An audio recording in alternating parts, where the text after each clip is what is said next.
Hello everyone, कैसे हैं आप सब। उम्मीद करता हूं आप सब अच्छे होंगे। दोस्तों, अगर अभी तक आपने हमारे चैनल को सब्सक्राइब नहीं किया है तो प्लीज़ सब्सक्राइब कर लीजिए, और अगर आपने हमारे चैनल को सब्सक्राइब कर लिया है तो उसके लिए थैंक यू। दोस्तों, आज की इस लेक्चर में हम पढ़ेंगे अल्सरेटिव कोलाइटिस के बारे में। आज हम जानेंगे कि अल्सरेटिव कोलाइटिस क्या होता है। तो चलिए आज की वीडियो को स्टार्ट करते हैं। दोस्तों, अगर हम ध्यान से देखें तो अल्सरेटिव कोलाइटिस 3 वर्ड से मिलकर बना है। पहला अल्सर, दूसरा क्लोन और तीसरा इन्फ्लामेशन। तीसरा है इन्फ्लामेशन। ठीक है, तो क्या होता है कि जो हमारा क्लोन एरिया होता है, यानी कि लार्ज इंटेस्टाइन का पार्ट जो होता है क्लोन, उसमें इन्फ्लामेशन देखने को मिलता है और उसके अंदर क्या हो जाता है कि अल्सर का फॉर्मेशन हो जाता है, यानी कि घाव का फॉर्मेशन हो जाता है। अगर बहुत टाइम तक अगर इन्फ्लामेशन रहे तो उसमें किस चीज़ का फॉर्मेशन होने लगेगा, घाव का, यानी कि अल्सर का फॉर्मेशन होने लगेगा। तो दोस्तों, हम तो इतना जान गए कि अल्सरेटिव कोलाइटिस क्या होता है। तो चलिए आइए अब इसको एक डिफिनेशन के थ्रू आउट हम समझते हैं। तो अल्सरेटिव कोलाइटिस यानी कि शॉर्ट फॉर्म में यूसी। ठीक है, यूसी एक क्रोनिक डिजीज है, क्रोनिक कंडीशन है, डिजीज है, जिसके अंदर क्या होता है कि इन्फ्लामेशन हो जाता है। कहाँ पर? क्लोन के अंदर, जो क्लोन हमारा लार्ज इंटेस्टाइन का पार्ट होता है। जैसा कि आप इस डायग्राम में देख सकते हैं। दोस्तों, मैंने एक और डायग्राम रखा है, आप कंफ्यूज मत होइए। आप पहले इस डायग्राम को देखिए। ठीक है, इस डायग्राम को देखिए। इसमें क्या हो रहा है कि जो लार्ज इंटेस्टाइन का पार्ट है, जो मैं ड्रॉ कर रहा हूँ, देखिए ये इसमें इन्फ्लामेशन देखने को मिलता है। मेनली लार्ज इंटेस्टाइन के एंडिंग पार्ट में देखने को मिलता है, ये वाला पार्ट में देखने को मिलता है। देखिए, जिसको मैं ज़्यादा ऐसे डार्क कर रहा हूँ, इस पार्ट में ज़्यादा देखने को मिलता है। बट कहीं ना कहीं ये जो स्टार्टिंग वाले पार्ट हैं लार्ज इंटेस्टाइन के, उसमें भी हमको इन्फ्लामेशन देखने को मिलता है। अब ये कौन सा पिक्चर है? तो ये पिक्चर है क्लोन्स डिजीज़ का। क्लोन्स डिजीज़, इससे प्रीवियस लेक्चर में हमने क्लोन डिजीज़ को अच्छे से डिस्कस किया था, जो भी एक इन्फ्लामेटरी बाउल डिजीज़ है। दोनों इन्फ्लामेटरी बाउल डिजीज़ है, यानी कि IBD, इन्फ्लामेटरी बाउल डिजीज। ठीक है, इन्फ्लामेटरी बाउल डिजीज दो टाइप का होता है, एक क्लोन डिजीज और एक अल्सरेटिव कोलाइटिस। क्लोन डिजीज को हमने प्रीवियस लेक्चर में डिस्कस किया है अपने चैनल नर्सिंग सॉल्यूशन पे, तो आप जाके उससे देखिए। और मैंने उसमें बताया भी है कि अल्सरेटिव कोलाइटिस को हम नेक्स्ट वीडियो में डिस्कस करेंगे, जो कि आज हम डिस्कस कर रहे हैं। तो आइए अब हम अपने टॉपिक पे फिर से पढ़ते हैं, जो कि है अल्सरेटिव कोलाइटिस। तो अल्सरेटिव कोलाइटिस एक इन्फ्लामेटरी बाउल डिजीज है। क्या है? इन्फ्लामेटरी बाउल डिजीज है, जिसके अंदर हमारा लार्ज इंटेस्टाइन का पार्ट इफेक्ट होता है। मेनली जो हम क्रोन्स डिजीज में देख रहे हैं, जो ये क्रोन्स डिजीज है, उसमें हमारा स्मॉल इंटेस्टाइन और लार्ज इंटेस्टाइन दोनों इंक्लूड था। जैसे कि हमारा स्मॉल इंटेस्टाइन और लार्ज इंटेस्टाइन दोनों में इन्फ्लामेशन देखने को मिलता था। ठीक है, जैसे कि आप देख सकते हैं कि ये, मैं कोई और कलर ले रहा हूँ, जैसे कि स्मॉल, ये नहीं, ये ठीक है, ये हमारा स्मॉल इंटेस्टाइन में भी इफेक्ट हो रहा है, यहाँ भी इन्फ्लामेशन देखने को मिल रहा है। साथ ही साथ हमारे लार्ज इंटेस्टाइन में भी इन्फ्लामेशन देखने को मिलता है। बट अल्सरेटिव कोलाइटिस के अंदर क्या होता है कि इसके अंदर सिर्फ हमें लार्ज इंटेस्टाइन के एंडिंग पार्ट या सम कुछ कुछ जगह हमारे स्टार्टिंग पार्ट में भी देखने को मिलता है। क्या चीज़ देखने को मिलता है? इन्फ्लामेशन। ठीक है, अब ये अल्सरेटिव कोलाइटिस होता क्यों है, किस वजह से होता है? तो ये दोस्तों एक होता है ऑटो इम्यून डिसऑर्डर की वजह से। जितने भी डिसऑर्डर होते हैं, यानी कि जो जितने भी IBD होते हैं, यानी कि दो टाइप के होते हैं, क्रोन्स डिजीज और अल्सरेटिव कोलाइटिस। ये दोनों IBD यानी कि इन्फ्लामेटरी बाउल डिजीज है, और ये इन्फ्लामेटरी बाउल डिजीज क्या है? एक ऑटो इम्यून डिसऑर्डर। ठीक है, डिसऑर्डर है। इसके अंदर क्या होता है कि जो हमारा ऑटो इम्यून होता है, यानी कि हमारा जो जो रुकिए दोस्तों, जो हमारा इम्यून सिस्टम होता है, वो हमारे बॉडी को, हमारे ऑर्गन को एंटीजन समझ लेता है। एंटीजन समझ लेता है, जिसके खिलाफ एंटीबॉडी का प्रोडक्शन होने लगता है। और अगर जब हमारे ही ऑर्गन को हमारा ही बॉडी, मतलब जब हमारे ही ऑर्गन को हमारा इम्यूनिटी एंटीजन समझ ले और उसके खिलाफ क्या बनाने लगे, उसके खिलाफ बनाने लगे एंटीबॉडी। और अगर एंटीबॉडी प्रोड्यूस हो गई हमारी ही ऑर्गन, जैसे कि हमारा तो ये क्या है, लार्ज इंटेस्टाइन। क्या है? लार्ज जो इंटेस्टाइन है, लार्ज इंटेस्टाइन का है, एक ऑर्गन है। ठीक है, डाइजेस्टिव सिस्टम का एक ऑर्गन है। ठीक है, तो उसमें किसी ऑटो इम्यून डिसऑर्डर की वजह से, या फिर हम बोल सकते हैं जीन म्यूटेशन, एक हम स्पेसिफिक नाम दे सकते हैं, जीन में प्रॉब्लम की वजह से। जीन में प्रॉब्लम की वजह से क्या होता है कि एंटीजन का, मतलब कि हमारा बॉडी एंटीजन बन जाता है उसके खिलाफ। मतलब कि जैसे ये हमारा ऑर्गन है, ये हमारा एंटीजन बन गया। ठीक है, ऑर्गन, और इसके खिलाफ क्या प्रोड्यूस हो रहा है? एंटीबॉडी। ठीक है, अब अगर एंटीबॉडी प्रोड्यूस होगा तो क्या होगा कि वहां पे ऑटो इम्यून डिसऑर्डर डेवलप्ड होगा। और अगर ऑटो इम्यून डिसऑर्डर डेवलप्ड होता है तो जिसकी वजह से क्या देखने को मिलता है हमें? अल्सरेटिव कोलाइटिस देखने को मिलता है दोस्तों। तो अगर मैं दूसरे डिफिनेशन की तरफ बढ़ूं तो अल्सरेटिव कोलाइटिस यानी कि यूसी एक क्रोनिक एंड प्रोलॉन्ग। देखिए दोस्तों, प्रोलॉन्ग इसलिए क्योंकि जो ऑटो इम्यून डिसऑर्डर होता है वो लाइफ लॉन्ग होता है। ठीक है, क्रोनिक एंड प्रोलॉन्ग और लाइफ लॉन्ग यानी कि पूरे ज़िंदगी भर, पूरे ज़िंदगी तक जब तक आप जिंदा हैं, अगर आपको एक बार आईबीडी हो गया यानी कि इन्फ्लामेटरी बाउल डिजीज़, जो कि 2 टाइप का होता है, अगर इस दोनों में से अगर आपको कोई भी हो गई, या क्रोन्स डिजीज़ हो गई या अल्सरेटिव कोलाइटिस हो गई, अगर इस दोनों में से कोई भी आपको अगर इफेक्ट किया तो आपकी ज़िंदगी भर यानी कि आपकी पूरे लाइफ टाइम तक ये आपको कंडीशन इफेक्ट करेगी। क्यों इफेक्ट करेगी? क्योंकि दोस्तों अगर ऑटो इम्यून डिसऑर्डर, वैसे तो हमने क्रोन्स डिजीज में अच्छे से डिस्कस किया ऑटो इम्यून डिसऑर्डर को, बट अगर आप नए हैं तो अगर आप सिर्फ अल्सरेटिव कोलाइटिस को देख रहे हैं तो नर्सिंग सॉल्यूशन का यही एम है कि आप अच्छी तरह से समझें, ठीक है। तो ऑटो इम्यून डिसऑर्डर क्या होता है कि जब हमारा इम्यूनिटी, जो हमारा बॉडी का इम्यून सिस्टम होता है, अगर वही हमारे ऑर्गन के खिलाफ एंटीबॉडी का प्रोडक्शन करे, जिसके वजह से क्या होगा कि हमारे ऑर्गन को डैमेज करेगा, ठीक है। तो इसको ट्रीट करने के लिए हम क्या करेंगे? एंटी इम्यूनिटी ड्रग्स देंगे, यानी कि इम्यून सप्रेसर देंगे,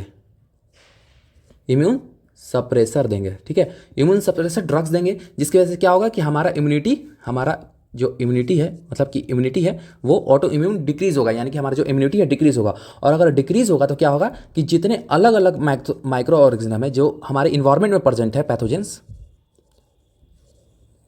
जो हमारे इन्वायरमेंट में पैथोजेंस प्रेजेंट है, वो क्या करेंगे? वो हमारे इम्यूनिटी पे, मतलब क्योंकि हमारा इम्यूनिटी तो डाउन है, क्योंकि हमने ऑटो इम्यून ड्रग दिया है, ठीक है, मतलब कि ऑटो इम्यून ड्रग्स दिया है, यानी कि जो हमारी इम्यूनिटी डेवलप्ड हो गई है हमारे ऑर्गन के खिलाफ, उसको सप्रेस करने के लिए हमने इम्यून सप्रेसर दिया है या इम्यून मॉड्यूलर ड्रग्स दिया है, जिसकी वजह से हमारी इम्यूनिटी डाउन हो गई है, जिसकी वजह से जो बाहर के पैथोजेंस हैं, यानी कि जो इन्वायरमेंट में हमारे पैथोजेंस प्रेजेंट है, उसको एक फेवरेबल, यानी कि एक ऐसा इन्वायरमेंट मिल गया, एक मतलब बोलिए मनपसंद इन्वायरमेंट। जैसे कि आप लोग को, किसी को आइसक्रीम पसंद होगा, किसी को मोमोज पसंद होगा, तो वैसे ही बैक्टीरिया को एक फेवरेबल कंडीशन मिल जाता है, ठीक है। अगर फेवरेबल कंडीशन मिल गया तो वो क्या करेगा? हमारे बॉडी को डैमेज करेगा। अब जैसे किसी को अल्सरेटिव कोलाइटिस है, तो ऐसा नहीं कि उसको अल्सरेटिव कोलाइटिस ही रहेगा, उसको क्या हो सकता है? उसको कोई और डिजीज भी हो सकता है, जैसे कि रिदमिया हो सकता है, या बोल सकते हैं कि उसे अलग डिजीज होता है, बावल डिजीज हो सकता है, या क्रोन्स डिजीज हो सकता है, या उसको एक अलग अलग डिजीज भी हो सकता है, जैसे कि हम रोमैटिक फीवर भी कह सकते हैं, जो भी ऑटो इम्यून डिसऑर्डर की वजह से होता है या अलग अलग पैथोजेंस की वजह से होता है, उसकी वजह से इन्फेक्शन डेवलप हो सकता है। तो इसीलिए इसको कहा गया है दोस्तों कि ये प्रोलॉन्ग, यानी कि लाइफ टाइम चलने वाला डिजीज है, जिसके अंदर इन्फ्लामेशन देखने को मिलता है और अल्सर का, इनसाइड द क्लोन अल्सर का फॉर्मेशन होता है। यानी कि अगर इन्फ्लामेशन अगर प्रोलॉन्ग टाइम तक रहेगा, अगर क्रोनिक इन्फ्लामेशन रहेगा, तो जाहिर सी बात है वहाँ पे अल्सर का फॉर्मेशन होगा। अल्सर यानी कि घाव का फॉर्मेशन होगा, और घाव का फॉर्मेशन होगा तो वो हमारे इंटेस्टाइन को बहुत ज़्यादा डैमेज करेगा, यानी कि लार्ज इंटेस्टाइन को बहुत ज़्यादा डैमेज करेगा दोस्तों। जो यूसी है यानी कि अल्सरेटिव कोलाइटिस, ये भी मोस्ट कॉमन टाइप है किस चीज़ का?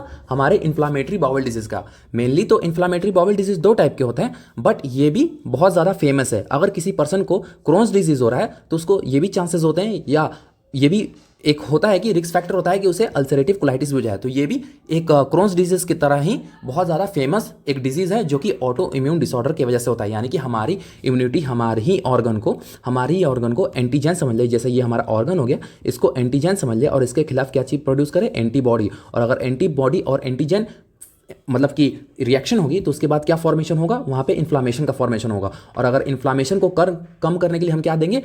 इम्यून सप्रेसर देंगे। और इम्यून सप्रेसर देंगे तो जिसकी वजह से हमारी इम्यूनिटी क्या होगी? डिक्रीज हो जाएगी। हमारी जो इम्यूनिटी है वो डिक्रीज हो जाएगी, और अलग से जो माइक्रो ऑर्गेनिज्म है जो हमारे इन्वायरमेंट में है, जो हमारे वर्ल्ड में प्रेजेंट है, माइक्रो ऑर्गेनिज्म जो हमारे एरिया में प्रेजेंट है, वो क्या करेंगे? हमारी बॉडी पे अटैक करेंगे, और जिसकी वजह से क्या होगा कि हमारी बॉडी अलग अलग डिजीज से, मतलब कि डिफरेंट टाइप ऑफ डिजीज से क्या होगी? ग्रसित होगी, यानी कि उससे इफेक्ट होगी।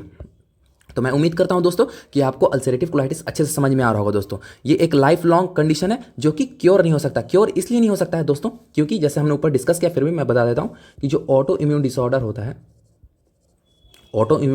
होता है, ठीक है, इसको पूरी तरह से ट्रीट नहीं किया जा सकता। क्यों नहीं किया जा सकता? क्योंकि दोस्तों इसको डिक्रीज करने के लिए कौन सा ड्रग्स देंगे? तो इसको डिक्रीज करने के लिए हम इम्यून सप्रेसर देंगे। अगर इम्यून सप्रेसर दे रहे हैं तो हमारी इम्यूनिटी है इम्यूनिटी है क्या हो रही है, सप्रेस हो रही है, क्या हो रही है, सप्रेस हो रही है। और अगर सप्रेस होगी तो अलग जितने भी माइक्रो ऑर्गेनिज्म है, जितने भी माइक्रो ऑर्गेनिज्म है, उसको क्या हो जाएगा, ग्रोथ होने का मौका मिल जाएगा, यानी कि वो ग्रोथ होने लगेगी। और अगर ग्रोथ होने लगेगी तो हमारे उसकी वजह से कितने अलग अलग डिजीज होने के चांसेस या अलग डिजीज से इफेक्ट होने के चांसेस इंक्रीज हो जाएंगे। इसीलिए इसके सिर्फ मैनेज किया जा सकता है, इसके सिम्टम्स को मैनेज किया जा सकता है, लाइफ लॉन्ग किया जा सकता है, यानी कि लाइफ को इन्हांस किया जा सकता है। मतलब कि उसको पूरी तरह से ट्रीटमेंट नहीं किया जा सकता, बस एक तरह से किया जा सकता है कि देखिए, अगर किसी डिजीज, जैसे मान लीजिए कैंसर हो गया किसी पेशेंट को कैंसर हो गया, तो कैंसर को पूरी तरह से ट्रीट नहीं किया जा सकता। हाँ, इनिशियली अगर 0 स्टेज पे है, फर्स्ट स्टेज पे, सेकंड स्टेज पे, मेनली तो ऐसे किसी को पता नहीं चलता कैंसर, बट अगर वो है तो क्योर किया जा सकता है। उसी तरह ऑटो इम्यून डिसऑर्डर पता नहीं चलता,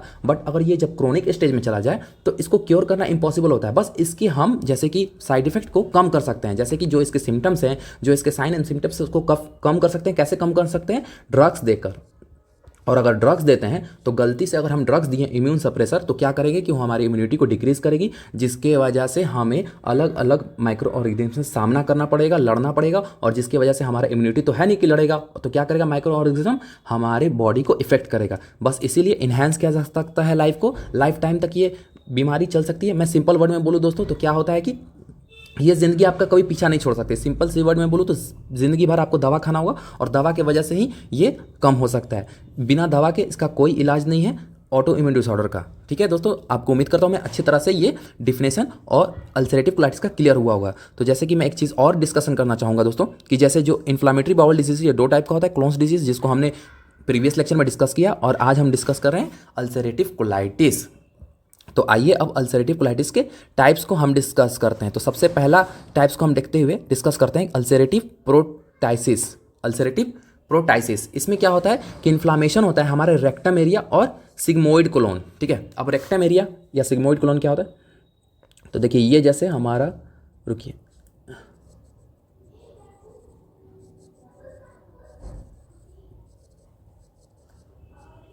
ये हमारा एनस हो गया, ये हमारा डिसेंडिंग कोलोन हो गया। ठीक है, डिसेंडिंग कोलोन, और यहीं पे क्या प्रेजेंट होता है, सिग्मोइड कोलोन, और उसके बाद जस्ट क्या प्रेजेंट होता है, हमारा रेक्टम। ठीक है, मैं कोई और कलर ले रहा हूँ। तो इस एरिया में, यानी कि डिसेंडिंग कोलोन के जस्ट बाद हमारा सिग्मोइड कोलोन होता है।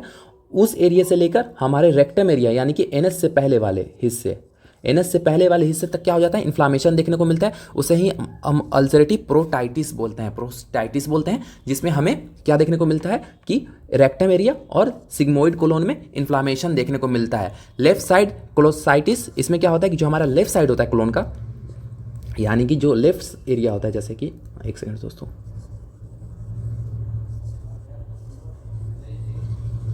तो जो हमारा लेफ्ट साइड होता है, यानी कि लेफ्ट साइड होता है, उसमें क्या देखने को मिलती है, इन्फ्लामेशन देखने को मिलती है। लेफ्ट साइड्स के एरिया में हमको इन्फ्लामेशन देखने को मिलती है। तो थर्ड टाइप है पैनकोलाइटिस। इसमें क्या होता है कि आपका एंटायर कोलोन, यानी कि जैसे कि ये हो गया हमारा असेंडिंग कोलोन, ये हमारा हो गया ट्रांसवर्स कोलोन, रुकिए दोस्तों मैं इसको मिटा दूँ, ट्रांसवर्स कोलोन हो गया, ये हमारा डिसेंडिंग कोलोन हो गया, और ये हमारा सिग्मोइड कोलोन, यानी कि सिग्मोइड कोलोन। ठीक है, ये पूरा जितना भी हमारे कोलोन का हिस्सा होता है, मतलब कि एंटायर यानी कि पूरा, ये पूरा हिस्सा क्या हो जाता है, इन्फ्लामेशन हो जाता है, इसमें इन्फ्लामेशन हो जाता है। उसे ही हम बोलते हैं पैनकोसिस्टाइसिस। ठीक है दोस्तों, मैं उम्मीद करता हूँ कि आपको अच्छी तरह से क्लियर हुआ होगा। जितने भी हमने टाइप्स डिस्कस करें आपको अच्छी तरह से क्लियर हुआ होगा। तो आइए अब हम इसके कॉजेज़ को डिस्कस करते हैं। तो इसका सिर्फ 2 ही कॉजेज़ है दोस्तों। सबसे पहला कॉजेज़ है ऑटो इम्यून डिसीज़। ठीक है, ऑटो इम्यून डिसीज़ यानी कि हमारे, रुकिए मैं क्लियर कर देता हूँ, हमारे इम्यूनिटी के द्वारा, हमारी इम्यूनिटी क्या करती है, हमारी इम्यूनिटी एंटीबॉडी का फॉर्मेशन करती है। ठीक है, तो ये एंटीबॉडी का फॉर्मेशन किस लिए करती है, एंटीजन से फाइट करने के लिए। और एंटीजन कौन सा होता है, foreign substance. But auto immune disorder में क्या होता है कि एंटीजन हमारा बॉडी का ऑर्गन ही होता है। ठीक है, और हमारा ही बॉडी का ऑर्गन एंटीजन है, उसके खिलाफ हमारी क्या करती है, एंटीबॉडी फाइट करने लगती है, यानी कि हमारा इम्यूनिटी उसके खिलाफ एंटीबॉडी का प्रोडक्शन करने लगता है। और जब एंटीजन और एंटीबॉडी रिएक्शन होती है तो वहाँ क्या देखने को मिलता है, वहाँ पे हमें इन्फ्लामेशन देखने को मिलता है। और मेनली ये जो हमारे एंटीजन और एंटीबॉडी रिएक्शन होती है वो कहाँ होती है, तो जिस एरिया के भी ये इफेक्ट कर रही है, मतलब जिस एरिया को भी इफेक्ट कर रही है वहाँ के जर्म सेल को डिवाइड करेगी। जैसे कि यहाँ पे अल्सरेटिव कोलाइटिस, यानी कि यहाँ पे कोलोन के जर्म सेल। अब कोलोन के जर्म सेल क्या होते हैं, तो वहाँ पे होते हैं विलाई। ठीक है, सबके अपने अपने जर्म सेल होते हैं। जर्म सेल वैसे सेल होते हैं जो उस सेल के फंक्शनल होते हैं, फंक्शनल यूनिट होते हैं, यानी कि वो जो फंक्शन करते हैं, जैसे कि हमारे स्मॉल इंटेस्टाइन या लार्ज इंटेस्टाइन का फंक्शनल सेल होता है जो ऑब्जॉर्ब करता है हमारे, या बहुत ज़्यादा इंपॉर्टेंट होता है विलाई। अब ठीक है, अगर विलाई पे अटैक होता है तो क्या होगा, जैसे विलाई क्या काम करता है, ऑब्जॉर्प्शन का काम करता है, हमारे फूड को ऑब्जॉर्ब करता है, ठीक है। ऐसा विलाई रहता है जिसमें से हमारी ये छोटे छोटे अमाइनो एसिड, ठीक है, फैट्स और ग्लूकोज को ये ऑब्जॉर्ब करता है। बट अगर यहाँ पे एंटीजन एंटी बॉडी रिएक्शन हुआ तो ये क्या हो जाएगा, ये हो जाएगा, ये सपाट हो जाएगा, यानी कि यहाँ पे लड़ाई हुआ है तो ये खत्म हो जाएगा। अब जिसकी वजह से अगर यहाँ प्रेजेंट भी रहा हमारा अमाइनो एसिड या ग्लूकोज, अगर प्रेजेंट भी रहा, ये प्रेजेंट तीनों में से कोई भी अगर प्रेजेंट भी रहे तो हमारे विलाई तो है नहीं, यहाँ पे विलाई एब्सेंट है, प्रेजेंट नहीं है, तो जिसकी वजह से हमारा जो ऑब्जॉर्प्शन का प्रोसेस है वो कंप्लीट नहीं हो पाएगा और हमारे स्टूल के द्वारा ये सारे जितने भी इंपॉर्टेंट सब्सटेंस है जैसे कि अमीनो एसिड, फैट्स, ग्लूकोज, ये एक्सक्रीट कर दिए जाएंगे। और जब हमारे बॉडी के द्वारा एक्सक्रीट कर दिए जाएंगे तो हमारी बॉडी वीक पड़ जाएगी, हमारा वेट लॉस हो सकता है। तो इसीलिए ऑटो इम्यून डिसऑर्डर बहुत ज़्यादा खतरनाक और बहुत ज़्यादा डेंजरस डिजीज़ होता है। अब दूसरे कॉज को हम देखते हैं, तो दूसरा कॉज है इसका फैमिली हिस्ट्री क्लोन्स डिजीज़, ठीक है। अगर किसी फैमिली हिस्ट्री में क्लोन्स डिजीज़ है, और साथ ही साथ दोस्तों यहाँ पे एक और होगा यूसी यानी कि अल्सरेटिव कोलाइटिस, ये दोनों अगर फैमिली हिस्ट्री में किसी को क्लोन डिजीज़ है या अल्सरेटिव कोलाइटिस है, दोनों अगर दोनों में से, क्योंकि ये दोनों क्या है, ये दोनों IBD है, IBD इन्फ्लामेटरी बाउल डिजीज़ हैं, ये दोनों क्या है, इन्फ्लामेटरी बाउल डिजीज़ है, जिसकी वजह से क्या होता है कि हमारे जितने भी डाइजेस्टिव ट्रैक है उसमें इन्फ्लामेशन देखने को मिलता है। तो अगर फैमिली हिस्ट्री में अगर किसी पेरेंट्स में अगर ये डिजीज़ है तो उनके आने वाले यंग्स वन में, मतलब कि उनके आने वाले जनरेशन में हेरिडिटरी की वजह से ये ट्रांसफ़र हो जाता है। बट मेनली ऐसा देखा नहीं गया, क्योंकि क्रोन्स डिजीज़ और यूसी यानी कि अल्सरेटिव कोलाइटिस ऐसा होता नहीं है कि मतलब कि एक फैमिली से दूसरे मतलब आने वाले नेक्स्ट जनरेशन में ट्रांसफ़र कर सके, क्योंकि ये अब के मतलब नए मॉडर्न लाइफ में इसको बहुत ज़्यादा ट्रीट कर दिया गया है, इसको बहुत ज़्यादा क्योर किया गया है, जिसकी वजह से ये नेक्स्ट जनरेशन में जल्दी से ट्रांसफ़र नहीं हो पाता, उसको पहले ही हम लोग क्योर कर देते हैं। अगर ये नेक्स्ट जनरेशन में जाने वाला रहता है तो उसको हम पहले ही मेडिकल से, मतलब मेडिसिन से और मेडिकल की वजह से हम इसको ट्रीट कर देते हैं, जिसकी वजह से ये नेक्स्ट जनरेशन में अब नहीं पास आउट हो पाता। आइए दोस्तों अब इसके हम रिस्क फैक्टर को डिस्कस करते हैं। तो दोस्तों अगर आपने क्लोन्स डिजीज़ के रिस्क फैक्टर को देखा है, अगर आपने कॉजेज़ को देखा है, तो सेम कॉजेज़ हैं और रिस्क फैक्टर, क्योंकि ये दोनों डाइजेस्टिव सिस्टम का डाइजेस्टिव ट्रैक का क्या है, डिसऑर्डर है, ठीक है, डाइजेस्टिव सिस्टम के हमारे डिसऑर्डर हैं, ठीक है। तो सबसे पहला इसका कॉज है एज। अगर किसी पर्सन का 30 एवब यानी कि 30 से ज़्यादा अगर एज हो गया, अबव द 30 हो गया, तो उसको अल्सरेटिव कोलाइटिस के चांसेस इंक्रीज हो जाएंगे कि उन्हें अल्सरेटिव कोलाइटिस हो सकता है। और सबसे ज़्यादा मोस्ट रिस्क फैक्टर कॉमन है जो कि है जीन, यानी कि जीन के अंदर अगर म्यूटेशन हो गया, अगर जीन के अंदर कोई खराबी होगी, डैमेज होगी, तो वो क्या कॉज कर सकता है दोस्तों, हमारा इन्फ्लामेटरी बाउल डिजीज़। और दोस्तों ये देखा गया है कि जितने भी ऑटो इम्यून डिसऑर्डर होते हैं, मतलब कि ऑटो इम्यून डिसऑर्डर होते हैं, ऑटो इम्यून डिसऑर्डर होते हैं, मान लीजिए कि अगर 100% ऑटो इम्यून डिसऑर्डर है, जैसे कि एक माइस्थेनिया ग्रेविस भी ऑटो इम्यून डिसऑर्डर है, अर्थराइटिस ऑटो इम्यून डिसऑर्डर, तो ऐसे ऐसे कुछ ऑटो इम्यून डिसऑर्डर है, मतलब कि एक 100% मानिए ऑटो इम्यून डिसऑर्डर का, ठीक है, तो उसमें से 20% हिस्सा किस चीज़ का रहता है, क्लोन्स डिजीज या यूसी का, यानी कि अल्सरेटिव कोलाइटिस, यानी कि इन्फ्लामेटरी बाउल डिजीज का 20% हिस्सा रहता है इसमें, ठीक है। अगर किसी इंसान को मतलब कि पूरे वर्ल्ड में अगर 100% हम अगर ऑटो इम्यून डिसऑर्डर है तो उसमें से 20% हिस्सा किस चीज़ का है, हमारा अल्सरेटिव कोलाइटिस या क्रोन्स डिजीज़ का, ठीक है, जिसकी वजह से ये एक जनरेशन से दूसरे जनरेशन में ट्रांसफ़र होता है। बट आज के जनरेशन में अब क्या हुआ है कि बहुत सारे ऐसे प्री मेडिसिन दे देते हैं प्रेगनेंसी के टाइम कि ये इसको क्योर किया जा सकता है। बट अगर किसी को लाइफ टाइम के दौरान, यानी कि अगर वो बच्चा जन्म ले लिया है, उसके बाद कुछ एज हो गई उसकी, उसके बाद ये ट्रीट नहीं हो सकता। बट अगर वो प्री डिलीवरी यानी कि डिलीवरी से अगर पहले की वो यूट्रस में है, तो उसको, अगर माँ के यूट्रस में है, मदर के यूट्रस में है, तो उसको ट्रीट किया जा सकता है। अब आइए दूसरे, हम तीसरे इसके रिस्क फैक्टर को देते हैं।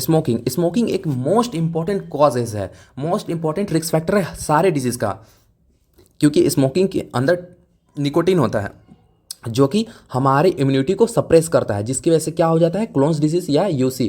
दोस्तों टाइपिंग करने में ये छूट गया यूसी, क्योंकि यहाँ पे छूट गया है, जिसकी वजह से यहाँ पे सिर्फ आपको क्लोन्स डिजीज़ दिख रहा है, यहाँ पे यूसी भी होगा, यानी कि दोनों इन्फ्लामेटरी बाउल डिजीज़ है। तो यूसी यानी कि अल्सरेटिव कोलाइटिस, ठीक है। अपेंडिसाइटिस यानी कि अपेंडिस का अगर जब हम अपेंडिस्टोमी करते हैं, यानी कि जब रिमूवल करते हैं अपेंडिस का, जब अपेंडिसाइटिस हो जाता है तो उसका रिमूवल करते हैं सर्जिकली, जिसकी वजह से क्या हो जाता है, हाई रिस्क होता है कि क्रोन्स डिजीज़ और यूसी का, यानी कि जो हमारे यूसी हैं यानी कि अल्सरेटिव कोलाइटिस है उसका हाई इंक्रीज होता है रिस्क होने का। अब कैसे होने का रिस्क रहता है, क्योंकि अगर ये जो सर्जरी किया गया वो पूरी तरह से एसेप्सिस कंडीशन में क्या हो जाता है कि एसेप्सिस कंडीशन में नहीं किया गया, फ्री फ्रॉम माइक्रो ऑर्गेनिज्म नहीं किया गया, तो क्या होगा कि हमारे जो डाइजेस्टिव ट्रैक है जैसे कि स्मॉल इंटेस्टाइन और लार्ज इंटेस्टाइन को ये इफेक्ट करेगा, और अगर इफेक्ट करेगा तो क्या होगा, हमें डिजीज कंडीशन हो सकता है। और कौन सा डिजीज, तो IBD यानी कि इन्फ्लामेटरी बाउल डिजीज, और वो दोनों में से कोई भी हो सकता है, या क्रोन्स डिजीज होता है या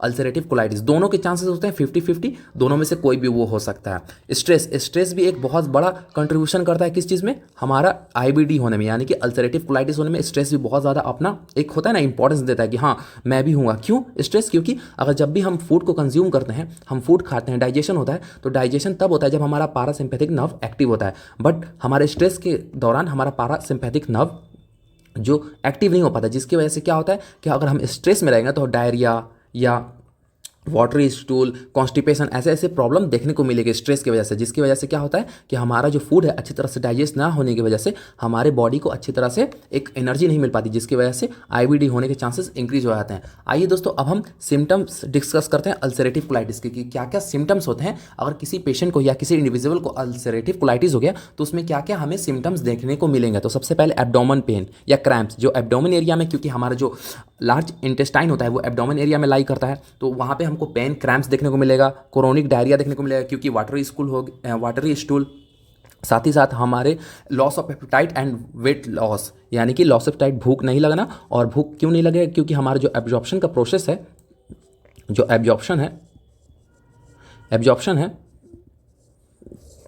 तो हो नहीं पा रहा है। अगर एब्जॉर्प्शन नहीं हो पा रहा है तो उसकी वजह से क्या होगा कि जो हमारा फूड है वो हमारे स्टूल के द्वारा हमारे जितने भी हमने कंज्यूम किया, जैसे कि ग्लूकोज कंज्यूम किया, अमीनो एसिड कंज्यूम किया या फैट कंज्यूम किया, वो तो हमारे स्टूल के द्वारा बाहर चला जा रहा है, वेस्ट हो जा रहा है, जिसकी वजह से हमारा वेट लॉस होना एक मतलब कि फिक्स है कि वेट लॉस होगा, साइन एंड सिम्टम्स में वो हमें दिखेगा। ठीक है, वाटरी मतलब कि ब्लडी स्टूल यानी कि क्या होगा कि अल्सर का कभी फॉर्मेशन होता है, अगर अल्सर का फॉर्मेशन हुआ है तो वहाँ से ब्लीडिंग होगा, और अगर ब्लीडिंग होगा तो हमें स्टूल में जो पेशेंट, अगर किसी पेशेंट IBD से मतलब कि इफेक्ट है या उसे इन्फ्लामेटरी बाउल डिजीज़ हुआ है, जैसे चाहे वो अल्सरेटिव कोलाइटिस हो या क्रोन्स डिजीज़ हो, उसकी वजह से क्या होता है कि उसको वहाँ पे अल्सर का फॉर्मेशन होता है, और अगर अल्सर का फॉर्मेशन होगा तो ब्लीडिंग एकदम फिक्स है कि ब्लीडिंग होगा। साथ ही साथ माउथ और हमारे गम्स में क्या होगा, पेन होगा, अल्सर का फॉर्मेशन होगा। आपने देखा होगा दोस्तों, कभी भी अगर किसी पेशेंट को या किसी इंडिविजुअल को गैस होता है या गैस्ट्राइसिस होता है, मतलब कि इन्फ्लामेशन इन गैस्ट्रिक, मतलब कि स्टमक में इन्फ्लामेशन होता है, तो उसकी वजह से भी क्या होता है कि हमारे जो माउथ होता है उसमें अल्सर का फॉर्मेशन हो जाता है, फुंसी हो जाता है। आपने देखा होगा कि आपके भी कभी पेट की गर्मी से, आपने सुना होगा नॉर्मली, अगर मैं हिंदी में बोलूँ तो पेट की गर्मी से क्या होता है कि हमारे मुंह के अंदर छाला टाइप का बनने लगता है, छाला का फॉर्मेशन होने लगता है, तो उसे ही हम क्या बोलते हैं, अल्सर, और हमारे माउथ के अंदर फॉर्मेशन होगा। फीवर एंड फटीग, यानी कि फीवर तो रहेगा ही क्योंकि वहाँ पे इन्फ्लामेशन हुआ है, और साथ ही साथ फटीग यानी कि थकावट रहेगी, और एसेप्सिस यानी कि क्या होगा कि इन्फेक्शन की वजह से एप्सिस का फॉर्मेशन होगा, यानी कि डेट बैक्टीरिया वहाँ पे अपना नंबर इंक्रीज करेंगे, और वो डेट होंगे, खाएंगे, तो वहाँ पे क्या होगा, जैसे कि एक पाउच लाइक स्ट्रक्चर में, जैसे कि ये हमारा लार्ज इंटेस्टाइन मैं ड्रॉ करूँ। दोस्तों नर्सिंग सॉल्यूशन का यही एम है कि आपको अच्छी तरह से कॉन्सेप्ट क्लियर हो। मैं कोई और कलर ले रहा हूँ, बहुत थोड़ा लाइट ले लेता हूँ, ठीक है, आप लोगों को क्लियर होगा। ठीक है, तो यहाँ पे क्या होगा, एसेप्सिस का फॉर्मेशन होने लगा, बैक्टीरिया का फॉर्मेशन होने लगा। ठीक है, बैक्टीरिया का फॉर्मेशन होने लगेगा, जिसकी वजह से क्या होगा कि आपको वहाँ पे एक पस लाइक फील्ड कैविटी देखने को मिलेगी, या पस है, ये क्या है, पस बहुत ज़्यादा ही लाइट हो गया ना, पस फील्ड कैविटी देखने को मिलेगी, जिसकी वजह से वहाँ एसेप्सिस का फॉर्मेशन हो सकता है। दोस्तों अब हम तो इतना जान गए कि जैसे हमने डिफिनेशन को देखा, अल्सरेटिव कोलाइटिस के टाइप्स को देखा, साथ ही साथ हमने कॉजेस को देखा और इसके साइन एंड सिम्टम्स को, रिस्क फैक्टर को। तो आइए अब डायग्नोस्टिक टेस्ट की तरफ देखते हैं कि हम अगर किसी पेशेंट को, किसी इंडिविजुअल को अल्सरेटिव कोलाइटिस हो गया तो उसके क्या क्या डॉक्टर एक प्रिस्क्राइब करेंगे डायग्नोस्टिक के लिए। तो आइए अब डायग्नोस्टिक टेस्ट को देखते हैं। तो सबसे पहला ब्लड टेस्ट क्यों करेंगे, ब्लड टेस्ट इसलिए कर सकते हैं क्योंकि अगर हमारे बॉडी से ब्लड निकल रहा है तो एनीमिया की कंडीशन हो सकती है, तो एनीमिया को आइडेंटिफाई करने के लिए हम ब्लड टेस्ट कर सकते हैं, क्योंकि जो हमारा ब्लीडिंग है वो रेक्टम या क्लोन एरिया से हो रहा है, क्योंकि अल्सर का फॉर्मेशन हो गया, तो हम ब्लड टेस्ट में चेक कर सकते हैं। स्टूल का सैंपल ले सकते हैं। स्टूल सैंपल में क्या करेंगे, हम देख सकते हैं इन्फेक्शन या पैरासाइट्स या कोई टीनी माइक्रो ऑर्गेनिज्म लाइव तो नहीं कर रहा है ना पर्सन की बॉडी में, मतलब कि वो जिंदा तो नहीं है। मान लीजिए अगर इन्वायरमेंट के में कोई हमारा बैक्टीरिया है या वर्ल्ड में कोई बैक्टीरिया प्रेजेंट है और वो आपका इम्यून सप्रेस होने की वजह से आपके बॉडी के अंदर घुस गया। अब आपके बॉडी के अंदर घुस गया तो अलग इन्फेक्शन कॉज करेगा और उसकी वजह से इन्फ्लामेशन भी देखने को मिलेगा। तो उसी के लिए अलग माइक्रो ऑर्गेनिज्म को स्टडी करने के लिए, चेक करने के लिए हम क्या करते हैं, स्टूल का एग्जामिनेशन करते हैं। ठीक है, और ब्लड टेस्ट एक चीज़ के लिए और करते हैं कि एंटीजन एंटीबॉडी कॉम्प्लेक्स देखने के लिए। ठीक है, एंटीजन एंटीबॉडी कॉम्प्लेक्स। ठीक है, क्योंकि ये हमारे ब्लड वेसल्स के मतलब हमारे ब्लड वेसल्स के अंदर जो ब्लड है उसके अंदर ये प्रेजेंट रहता है एंटीजन एंटीबॉडी कॉम्प्लेक्स, जिससे ये आइडेंटिफाई होता है कि हमारे इम्यूनिटी, मतलब कि हमारी इम्यूनिटी कितना ज़्यादा एक्टिव है उस ऑर्गन के खिलाफ, मतलब कि कितना ज़्यादा उसे डिस्ट्रॉयड करने के लिए एंटीजन का फॉर्मेशन हो रहा है, सॉरी दोस्तों एंटीबॉडी का फॉर्मेशन हो रहा है। और साथ ही साथ हम सीटी स्कैन यानी कंप्यूटर टोमोग्राफी भी करेंगे। एक डायग्राम, एक इमेज के थ्रू, एक साउंड वेव के थ्रू क्या करते हैं कि हम इमेज क्रिएट करते हैं, यूज़ द एक्सरे, जो कि हेल्थ केयर प्रोवाइडर के द्वारा किया जाता है। इसमें क्या करते हैं कि हम देखते हैं कि इन्फ्लामेशन किस एरिया में हुआ है, जैसे कि ये आपका लार्ज इंटेस्टाइन है तो इन्फ्लामेशन कहाँ हुआ है, एसेंडिंग कोलोन में हुआ। ओ दोस्तों बहुत ज़्यादा लाइट हो गया, एसेंडिंग, रुकिए मैं कोई और ही ले रहा हूँ। एसेंडिंग कोलोन में हो गया या ट्रांसवर्स कोलोन में हो गया या हमारे किस में, हमारे एसेंडिंग डिसेंडिंग क्लोन, हाँ डिसेंडिंग क्लोन में हो गया, या हमारे किसी भी, या सिग्मोइड क्लोन में भी हो गया। ठीक है, सिग्मोइड क्लोन में भी हो गया। कहाँ पे अगर ये इन्फेक्शन हुआ है, कहाँ पे ये इन्फ्लामेशन का फॉर्मेशन हुआ है, वो आइडेंटिफाई करने के लिए हम क्या करते हैं, कंप्यूटर टोमोग्राफी करते हैं, एमआरआई करते हैं। एमआरआई इसलिए करते हैं कि जो अल्सर का फॉर्मेशन है, जैसे कि आपकी लेयर होती है, ठीक है, ये आपकी लेयर रहती है, फर्स्ट लेयर सिरोसिस लेयर, नहीं सिरोसिस नहीं, ये आपकी पहली लेयर म्यूकस, सब म्यूकस और सिरोसिस लेयर। ठीक है, तो इसमें इन्फ्लामेशन का कितना डीप, यानी कि अल्सर का कितना डीप अंदर तक ये धंसा हुआ है, हमारे अलग ऑर्गन को तो अदर ऑर्गन को तो इफेक्ट नहीं ना कर रहा है, ये इफेक्ट नहीं ना कर रहा है। उसको आइडेंटिफाई करने के लिए हम क्या करते हैं, एमआरआई का एक सटीक एक नॉलेज मिलता है उससे कि कितना अंदर तक ये डीप तक गया हुआ है हमारा अल्सर। ठीक है, अब क्लोनोस्कोपी कराएंगे, यानी कि क्लोन में है तो एक कैमरा के द्वारा, मतलब कि एक कैमरा के द्वारा विजुअलाइजेशन करवाते हैं, मतलब कि जो हमारा क्लोन पार्ट होता है उसको क्या कराएंगे, वहाँ पे एक कैमरा के द्वारा विजुअलाइजेशन करवाएंगे देखने के लिए कि किस एरिया में पर्टिकुलरली इन्फ्लामेशन और अल्सर का फॉर्मेशन हुआ है। साथ ही साथ कोलोनोस्कोपी में क्या होता है कि टिश्यू का सैम्पलिंग लेते हैं बायोस्कोपी की करने के लिए, क्योंकि वहाँ के सेल्स को देखने के लिए कि कैंसर हुआ है या नहीं हुआ है या किस स्टेज में है, क्योंकि अगर क्रोनिक इन्फ्लामेशन है तो वो कैंसर में भी चेंज हो सकता है, जिसको हम अपने कॉम्प्लिकेशन में नीचे पढ़ेंगे, कॉम्प्लिकेशन में। ठीक है, तो अब हम इसके मेडिकल मैनेजमेंट को देखते हैं। तो मेडिकल मैनेजमेंट सबसे पहले हम स्टेरॉइड देंगे। ठीक है, स्टेरॉइड क्या करेगा, कॉर्टिकोस्टेरॉइड ऑल्सो नोन एज, ये क्या करेगा, इन्फ्लामेशन को डिक्रीज करेगा। जितने भी इन्फ्लामेशन हुए रहेंगे मतलब कि जो एंटीजन एंटीबॉडी रिएक्शन की वजह से, एंटीजन और एंटीबॉडी रिएक्शन की वजह से क्या हुआ रहेगा, इन्फ्लामेशन हुआ रहेगा, उसको ये डिक्रीज करने के लिए कहा। एंटी इन्फ्लामेटरी, जो इन्फ्लामेशन हो चुका है उसको ये डिक्रीज करेगा। ये स्टेरॉइड क्या करता है, ये जो एंटीजन एंटीबॉडी रिएक्शन हो रहा है उसको कम करता है, और ये जो एंटी इन्फ्लामेटरी है, जो इन्फ्लामेशन हो चुका है अभी, उसको ये डिक्रीज करेगा। साथ ही साथ इम्यून सप्रेसर देंगे या immune modular also known as, इसको दोनों नाम से जानते हैं, इम्यून सप्रेसर बोल लीजिए या इम्यून मॉड्यूलर बोल लीजिए। ये क्या करता है, हमारी इम्यूनिटी को सप्रेस करता है। अब सप्रेस क्यों करेगा, क्योंकि ऑटो इम्यून डिसऑर्डर हो गया है। ठीक है, ऑटो इम्यून डिसऑर्डर हो गया, और इसको ट्रीट करने के लिए हम फर्स्ट लाइन ड्रग यही होता है कि इम्यून सप्रेसर देता है, और अगर इम्यून सप्रेस करेंगे तो हमारा जो ऑटोमेटिक डिजीज़ हुआ है वो सप्रेस होगा, वो डिक्रीज होगा। ठीक है, साथ ही साथ हम एंटीबायोटिक दे सकते हैं। एंटीबायोटिक क्यों देंगे, क्योंकि इन्फेक्शन को, फंगल इन्फेक्शन को या किसी भी टाइप के इन्फेक्शन ट्रीट करने के लिए जो कि माइक्रो ऑर्गेनिज्म की वजह से हो गया है, या एसेप्सिस का फॉर्मेशन हो गया है, उसको डिक्रीज करने के लिए हम क्या देंगे, एंटीबायोटिक देंगे। एंटी डायरियल देंगे, यानी कि डायरिया को ट्रीट करने के लिए, जो फ्रिक्वेंट डायरिया हो रहा है, वाटरी स्टूल हो रहा है, उस डायरिया को, सीवियर डायरिया को स्टॉप करने के लिए। क्योंकि अगर हमारे बॉडी से फ्लूइड का भी लॉस्ट हो गया तो क्या होगा, पेशेंट डिहाइड्रेट हो जाएगा, जिसकी वजह से वो लाइफ थ्रेटनिंग कंडीशन बन जाएगा। तो हम एंटी डायरिया को स्टॉप करने के लिए भी ड्रग्स देंगे। अगर दोस्तों कोई पेशेंट है, ठीक है, अब तो हमने सारा चीज़ डिस्कस कर ली, अल्सरेटिव कोलाइटिस के बारे में सब चीज़ डिस्कस कर लिया, बट अगर कोई पेशेंट है फिर भी ट्रीटमेंट नहीं लिया या ट्रीटमेंट से वो क्योर नहीं हुआ, ठीक है, तो उसमें क्या क्या हमें कॉम्प्लिकेशन देखने को मिलेगा। तो सबसे पहले सीवियर एनीमिया, यानी कि ब्लीडिंग होगा, तो उसमें एनीमिया चांसेस देखने को मिलेगा, क्योंकि आरबीसी की डिक्रीज ऑफ आरबीसी हो रहा है, हमारा रेड ब्लड सेल डिक्रीज हो रहा है, क्योंकि हमारा जो ब्लड है वो हमारे स्टूल के द्वारा हमारे बॉडी से पास आउट हो जा रहा है, ठीक है। हमारा स्टूल में आरबीसी प्रेजेंट है क्योंकि हमारे जो अल्सर की वजह से, अल्सर फॉर्मेशन की वजह से, इन्फ्लामेशन की वजह से जितना भी हमारा ब्लड था वो हमारे स्टूल में प्रेजेंट हो रहा है, जिसकी वजह से हमें क्या देखने को मिलेगा, एनीमिया देखने को मिलेगा और कोलोन कैंसर, जैसे कि हमने ऊपर डिस्कस किया था कि अगर यूसी यानी कि अल्सरेटिव कोलाइटिस इंक्रीज रहा, बहुत टाइम तक इंक्रीज रहा, क्रोनिक कंडीशन में रहा, तो वो किस चीज़ में चेंज हो जाएगा, वो हमारा कोलोन कैंसर में चेंज हो जाएगा। और जिसकी वजह से क्या होता है कि पूरा कोलोन एरिया हमें रिमूव करना पड़ता है, ठीक है दोस्तों। तो कोलोन कैंसर में हम पूरा कोलोन एरिया को रिमूव करेंगे, क्योंकि अगर क्रोनिक स्टेज में अगर वो अल्सरेटिव कोलाइटिस चला गया तो उसमें चांसेस होते हैं कि कोलोन में कैंसर हो जाए। तो मैं उम्मीद करता हूँ दोस्तों कि जो आज ने हमने लेक्चर डिस्कस किया अल्सरेटिव कोलाइटिस पे आपको पूरी तरह से क्लियर हुई होगी। साथ ही साथ दोस्तों हमने अपने नर्सिंग सॉल्यूशन पे क्रोन्स डिजीज़ के बारे में भी लेक्चर डिस्कस किया है, और आज हमने अल्सरेटिव कोलाइटिस यानी कि आईबीडी पूरी तरह से कंप्लीट कर लिया, इन्फ्लामेटरी बाउल डिजीज़ को पूरी तरह से क्लियर कर लिया, दोनों डिजीज़ को डिटेल में विद द नोट्स,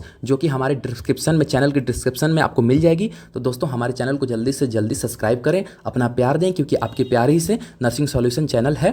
तो हम मिलते हैं आपसे अगली वीडियो में।